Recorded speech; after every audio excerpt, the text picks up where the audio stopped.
Pues eso es un corto para adoctrinar total y completamente, hecho por los estudios Disney. Y esta es una pieza que pueden encontrar en YouTube, pero que casi nadie la conoce, ¿no? Es de las vergüenzas de Disney, digámoslo así, aunque ya se publicó en todos lados, porque ellos se fueron por otro lado. Entonces, generalmente, en compañías como Disney o cualquier compañía que hace animación, para poder vender sus productos, tiene temas que son comunes. O la animación, como pueden ver ustedes, sirve para convencer a la gente o para que el mensaje se entregue de una forma mucho más sencilla. En este caso era la guerra. Cuando termina la Segunda Guerra Mundial, empieza una nueva era en donde los problemas son diferentes y la gente se empieza a preocupar por otro tipo de cuestiones.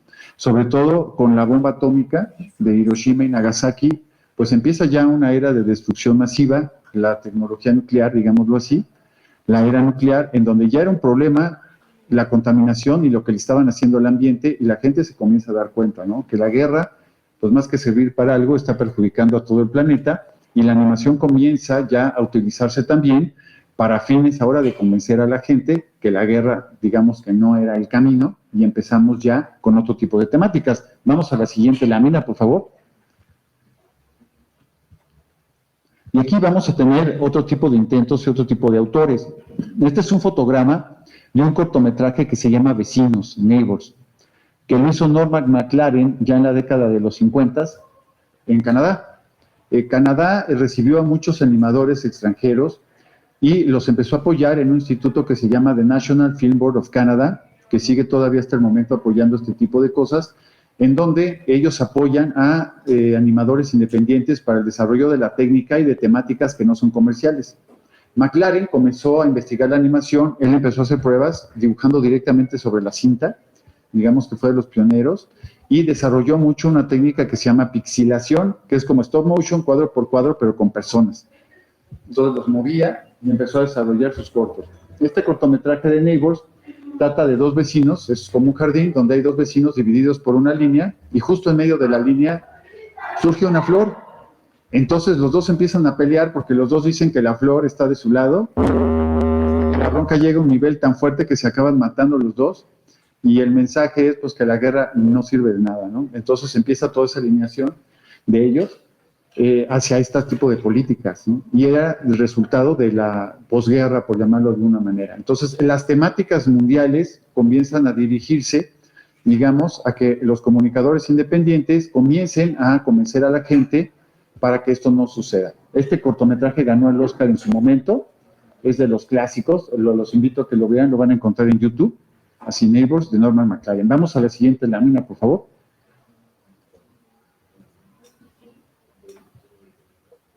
Muy bien. Este es otro corto de un animador checoslovaco. Este es mucho más reciente, no es de la época de los 50, pero lo quiero meter porque en los países comunistas, como vimos nosotros que ya se usaba mucha propaganda en la Unión Soviética, los chinos también lo hicieron, cuando se empieza a expandir el socialismo, hay cierto tipo de cineastas que comienzan a hacer cortometrajes para combatir este tipo de tendencias que los explotaba, ¿no? Uno de ellos es Jan Svankmajer, que usa la técnica de stop motion y hace varios cortos muy fuertes.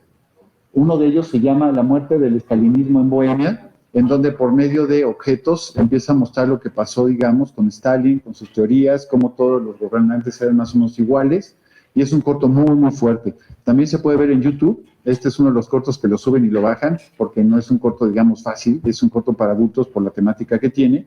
Y Svankmajer se siguió haciendo cortometrajes, y lo quería mencionar porque él siempre ha sido un luchador por la libertad.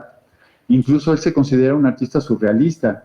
Svankmajer es muy reconocido porque hizo una versión de Alicia en el País de las Maravillas, que posiblemente alguno de ustedes ha visto.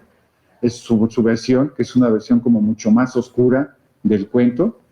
Y alguna vez vino a México antes de la pandemia, lo trajeron porque todavía está vivo, de los grandes maestros de la animación mundial, y comentaba que hubo un momento en donde ya no pudo hacer sus cortos porque no tenía dinero, ¿no?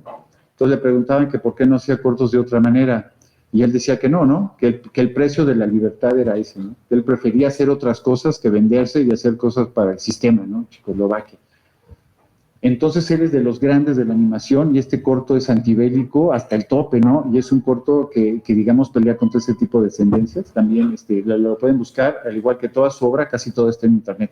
Vamos a la siguiente lámina, por favor. Perfecto. De aquí, ya los 50, 60, comienza a haber ya una preocupación por la cuestión del medio ambiente que empezaba a ser un gran problema. Curiosamente, no había una definición de qué era la sustentabilidad ambiental, no había algo que estuviera legislado a nivel mundial, porque cuando nosotros hablamos de sustentabilidad, no solo bastan los esfuerzos individuales, sino que tiene que haber políticas gubernamentales que permitan una organización que proteja todos estos recursos. Entonces comenzó a haber ya un movimiento que comenzó a tratar este tipo de temas. Estos temas se trataban y eran temas que uno se consideraban como humanos o humanistas, pero no eran, digamos, de una política de protección ambiental, porque no había una definición. Hay películas que llegaron a ver ustedes que ahorita se considerarían ambientalistas por las temáticas. Una de ellas, por ejemplo, es Bambi, que si ustedes la han visto, o me imagino que para sus papás, una de las escenas más traumantes de toda su infancia es la muerte de la mamá de Bambi, que toda una generación se acuerda, y es una película totalmente ambientalista, pero nadie la consideró como tal. Y ambientalista no solo por la cuestión de sustentabilidad, sino actualmente hay muchísimos temas que entran dentro de esa corriente, que es la defensa cultural, el respeto, digamos, a muchísimas cosas. Entonces ahí ponen al pobre Bambi, matan a su mamá, lo dejan huérfano, prenden el bosque, y el gran villano de la película de Bambi es el hombre, ¿no? Que siempre está ahí, la mano presente, que es el que organiza todo el desastre, ¿no? Pero no se considera ambientalista, pero si ahorita le hicieran sería una película totalmente de corte ecológico. Otra es Dumbo, que es una película muy cruel, ¿no? Es un elefantito que lo separan de su mamá, le encadenan, o sea, queda solo, hasta se droga el pobre Dumbo, ¿no? Es una escena clásica de él, ¿no? Los elefantes rosas, si yo les pregunto, ¿piensa en un elefante rosa? Pues todo el mundo piensa en la escena de Dumbo, ¿no? Entonces es una película que trata ya temas fuertes desde ahí, pero tampoco se consideró como tal. Y Disney comenzó a tratar esas temáticas en Estados Unidos, incluso tiene un corto de una ballena que canta ópera, que al final la mata un barco ballenero. Y en Estados Unidos fue un escándalo que Disney prometió no volver a matar a ninguno de sus protagonistas porque realmente causó mella.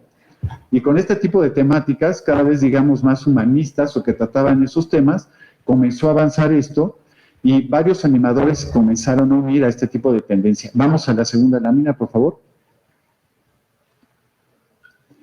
Entonces empezamos a ver que problemas como la contaminación ambiental, el indiscriminado uso de los recursos naturales, el crecimiento desmedido en las ciudades, ya eran cosas muy serias, ¿no? En el año de 1987, ¿sí? Se da a conocer el informe de una comisión que se hace a nivel mundial, que se llama la Comisión de Brundtland, y hasta el 87 se crea la definición de lo que se conoce como desarrollo sustentable. Vamos a la siguiente lámina. Entonces, la definición es el desarrollo que satisface las necesidades de la generación presente sin comprometer la capacidad de las generaciones futuras de satisfacer sus propias necesidades. Esto es muy importante porque hasta antes de 1987 no había una definición de este tipo de cosas y no había habido algo mundial que se pusieran de acuerdo.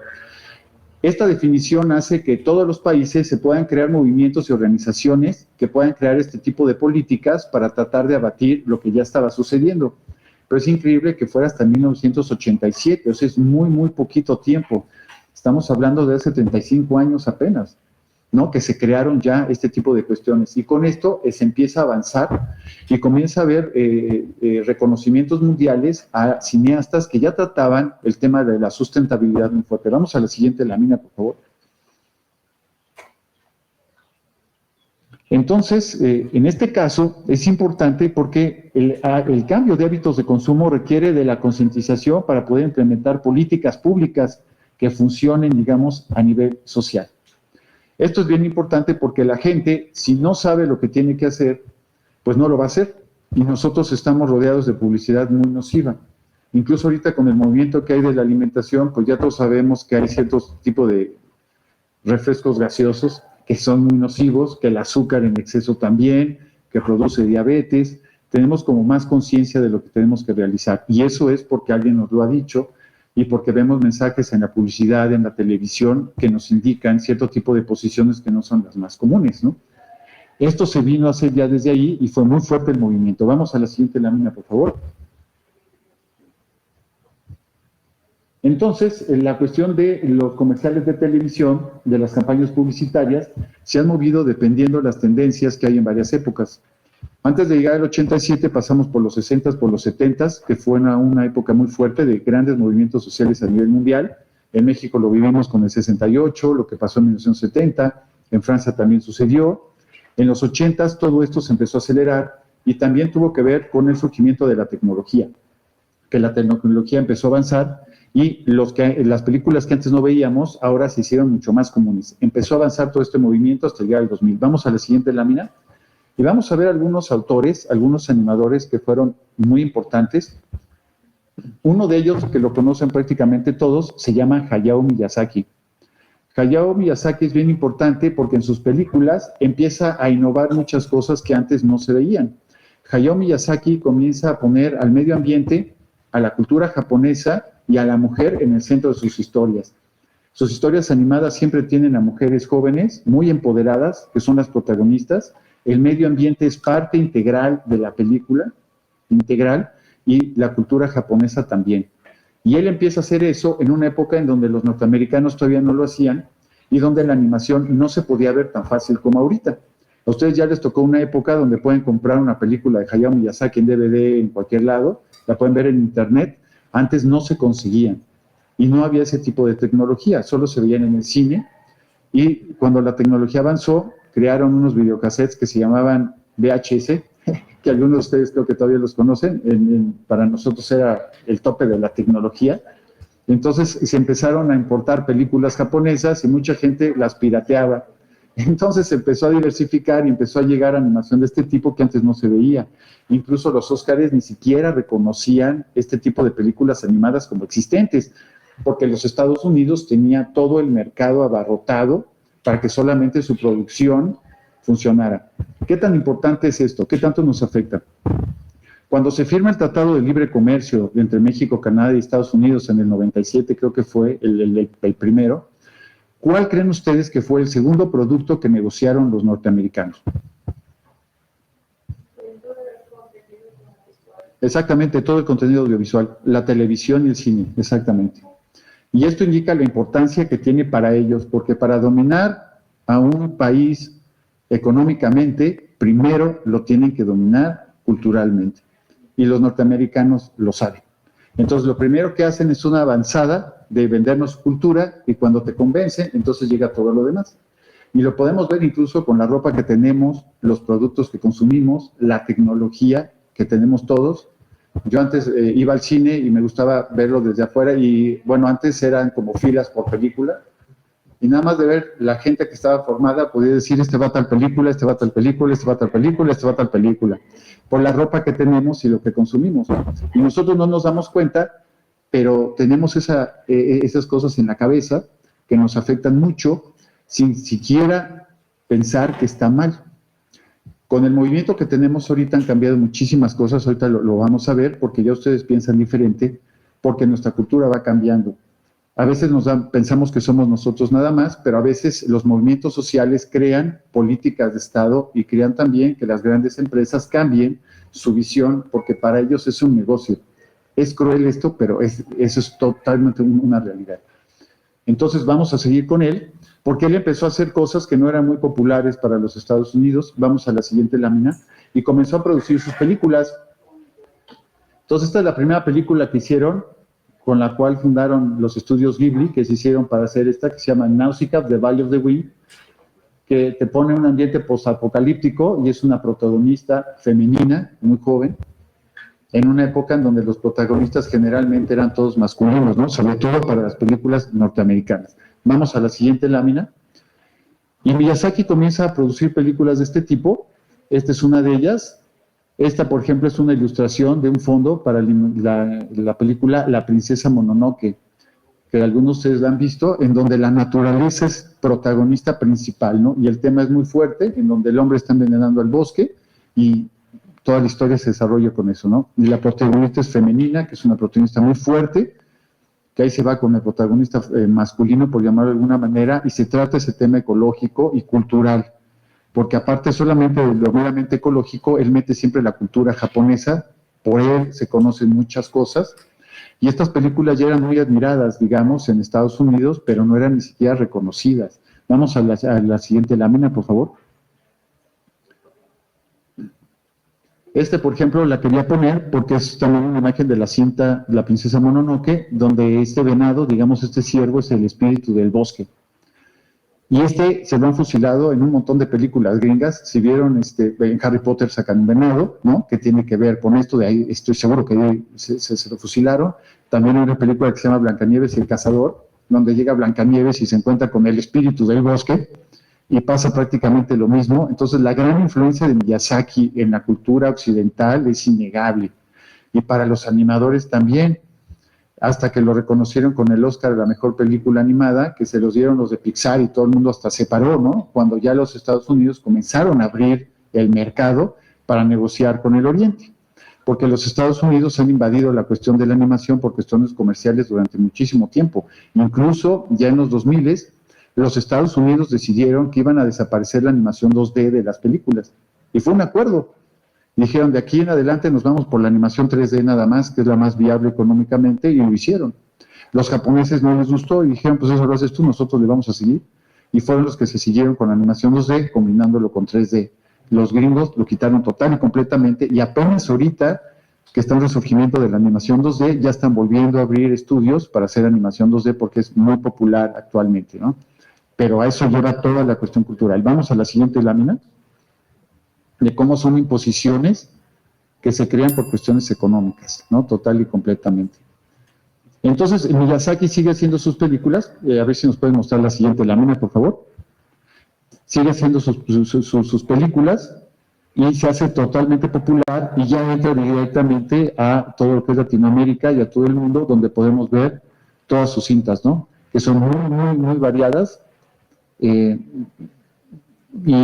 te muestra el diseño de personajes muy diferentes, ¿no? Hay una que se llama Ponyo, que es una sirenita, que es totalmente distinta a la sirenita de Walt Disney, ¿no? Y es su sirena, ¿no? Que también que tiene que ver con la cultura japonesa, lo que pasa con ellos, y siempre se las ingenia como para darle la vuelta a los diseños y mostrar lo que ellos quieren, ¿no? Que podríamos decir que es una cultura muy local, porque nos muestran la cuestión, digamos, de Japón. Vamos a la siguiente lámina, por favor.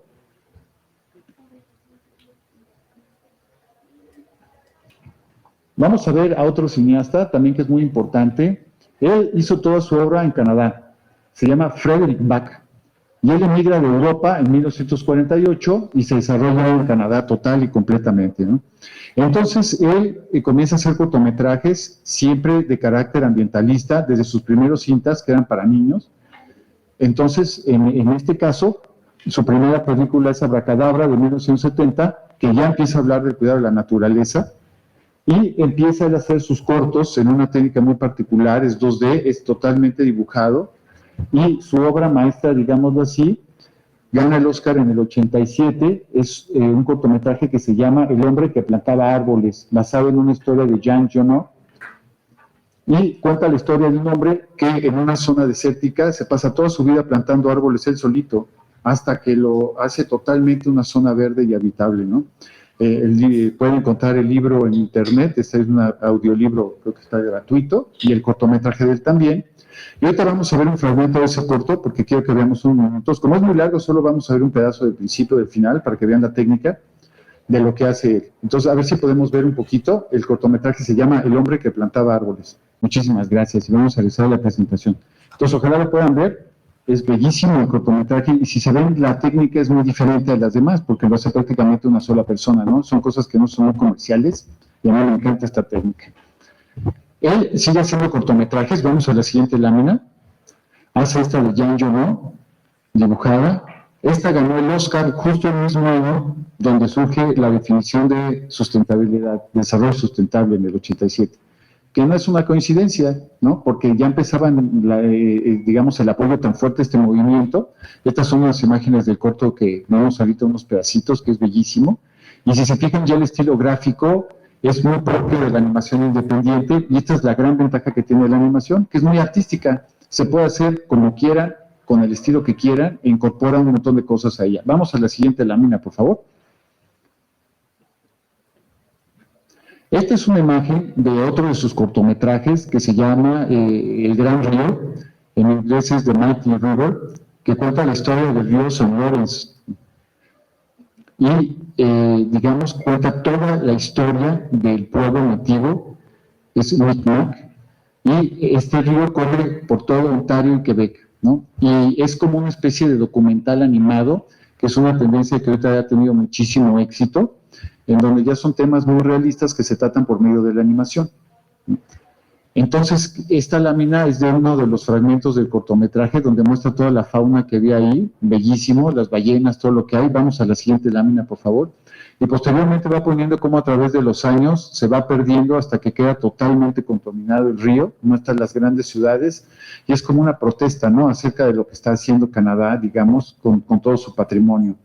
En el caso de Canadá es muy importante mencionarlo, porque ellos han tenido una corriente muy fuerte de cineastas indigenistas, que ellos se llaman así, cineastas indígenas, con todo el orgullo que tienen, y hay varios de ellos que son buenísimos y hacen cortometrajes de su cultura, y son cortometrajes muy, muy, muy fuertes, culturalmente hablando, de protesta acerca de lo que les hicieron, porque aquí en México tuvimos el mestizaje, en donde digamos que los españoles se mezclaron con nuestros pueblos indígenas y todos nosotros tenemos ese tipo de sangre.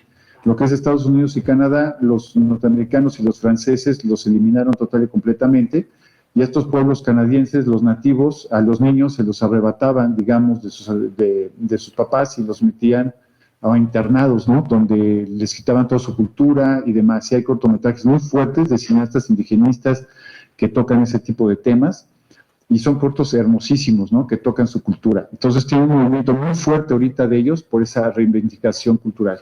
Vamos a la siguiente lámina. Y con esta base, digámoslo así, la cuestión de desarrollo de sustentabilidad se empezó a dar, y una de las cosas que más impulsó el desarrollo de cortometrajes mexicanos con este tipo de temáticas fue un festival que se llamó Ecofilm Festival. Es un festival cuyo director es Emanuel, el cantante, y empezó a lanzar estas temáticas y se hizo muy popular en México porque el premio al cortometraje ganador era de $1,000,000 y cada categoría le daban 100,000 pesos, que ningún festival de cine daba ese tipo de premios, ¿no? Entonces hizo un jurado independiente y la convocatoria fue pública. Entonces cualquiera podía meterlo y cada año cambiaban la temática del festival, ¿no? Vamos a ver un corto ahorita que surgió de ese festival, ganó la categoría de animación que se llama Secas, es un corto muy chiquito de 1 minuto, pero quiero que lo vean. Entonces, si me permiten, vamos a ver a Secas.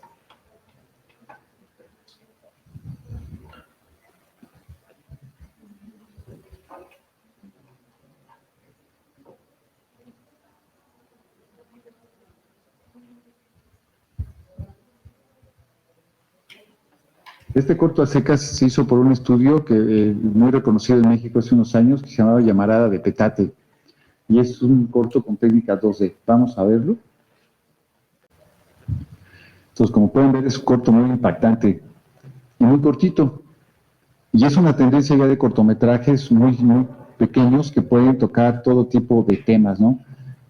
Pues es en relación al agua, el mensaje es clarísimo, ¿no? El agua es tan importante como el aire, y concientiza muy bien, porque lo entendemos y es muy cortito, y si se fijaron, es un cortometraje que lo hace prácticamente una sola persona, y por medio de la tecnología que tenemos ahorita, ustedes también pueden incorporarse a este tipo de producciones, y lo pueden hacer ya en su computadora, y con la internet que tenemos ahorita, YouTube, Vimeo, y los festivales que ya aceptan inscripciones gratuitas, no tienen que pagar tanto como para poder lanzar sus propios mensajes a la red. ¿Esto es útil o no es útil? Pues sí es muy útil, porque toda la tendencia que tenemos ahorita, todos los movimientos feministas, todos los movimientos para el respeto de las identidades culturales, que tienen que ver también con sustentabilidad, no fueron impulsados por los gobiernos, fueron impulsados por la gente, y son movimientos que las personas han peleado por ellos, y generalmente cuando se adoptan por los medios de comunicación, se adoptan porque ya son rentables y ellos pueden vender este tipo de conceptos.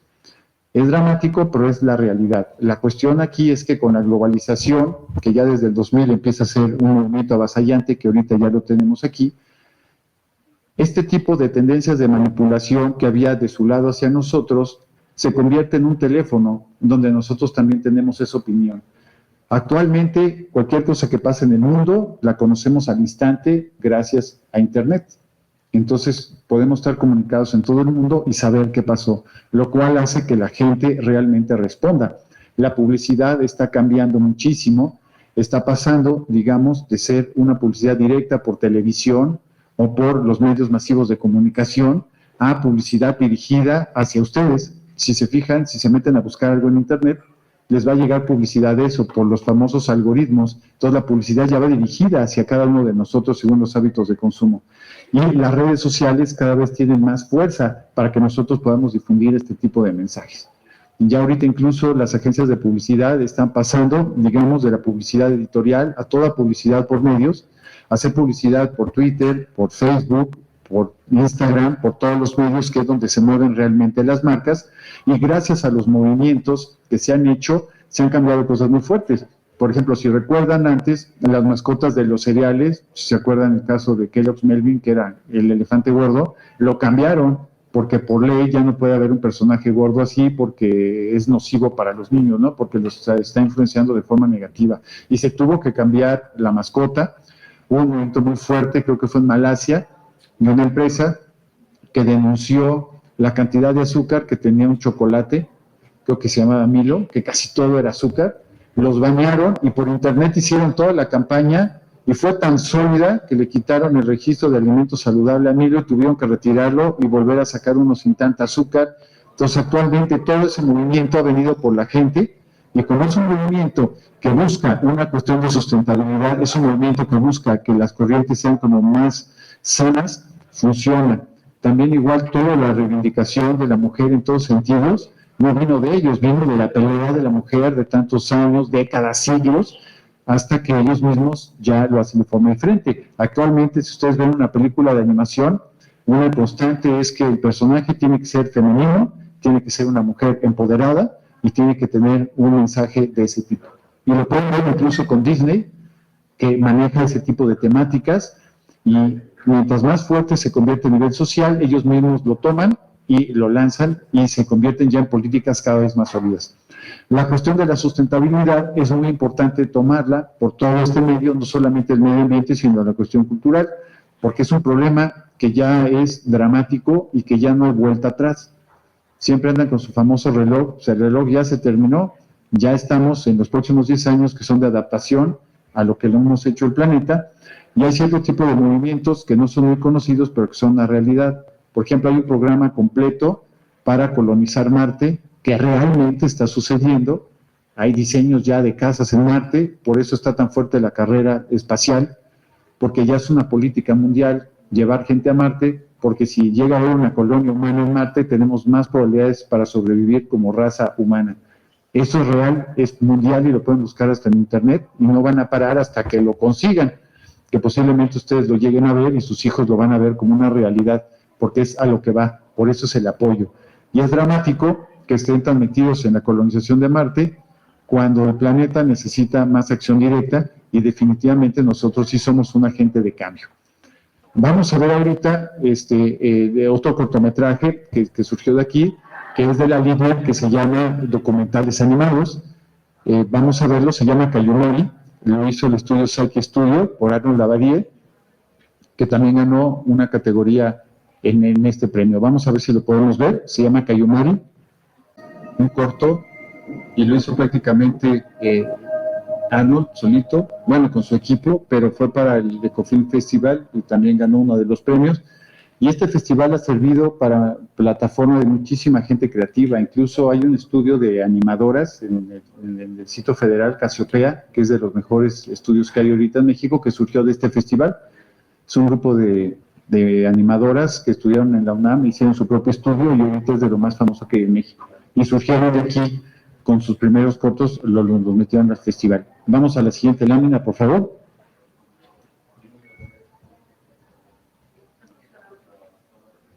Este es un fotograma del corto que acabamos de ver, a secas, de Llamarada. Seguimos a la siguiente lámina, por favor.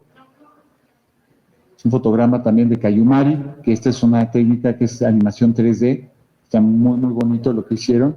y también tiene mucho de defensa cultural, como lo pudieron ver ustedes, ¿no? Aparte de una denuncia de lo que está pasando ahí con la contaminación ambiental. Vamos al siguiente.